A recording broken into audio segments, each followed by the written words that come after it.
నమస్తే. అన్ని వృత్తుల్లో మహోన్నతమైనటువంటి వృత్తి టీచర్ వృత్తి. ఎందరో వృత్తుల్లో ఉన్న వాళ్ళని తయారు చేసే పని ఉపాధ్యాయుడిది. దురదృష్టవశాత్తు ఇవాళ మనం లక్షలు చెల్లిస్తున్నప్పటికీ, ఎంత పెద్ద స్కూల్లో చేర్చినప్పటికీ పేరెంట్స్ మంచి టీచర్లు లేరే అని బాధపడేటువంటి పరిస్థితి ఇవాళ కనిపిస్తా ఉంది. దానికి కారకులం కూడా మనమే కదా అనిపిస్తుంది. ఎందుకంటే మన పిల్లల్ని మనం డాక్టర్, ఇంజనీర్ తప్ప ఇంకే వృత్తికి పంపించడానికి సిద్ధంగా లేవు. మరి మంచి ఉపాధ్యాయుల కొరత ఎలా తీరుస్తాం?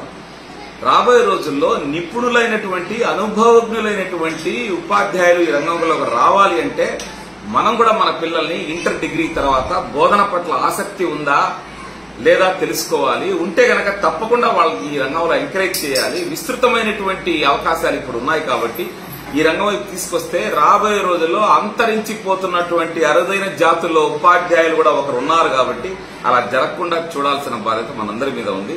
So teacher is a resource. అందులో మంచి టీచరు, ఒక నిపుణులైన టీచర్ని మనం తయారు చేసుకోవడం వల్ల భావి భారత పౌరుల్ని ఉన్నత స్థితిలో చూడడానికి ఒకే ఒక మార్గం ఇదొక్కటే. కాబట్టి అందరం తప్పకుండా ఆలోచిద్దాం, ఆ దశగా అడుగులు వేద్దాం. Thank you.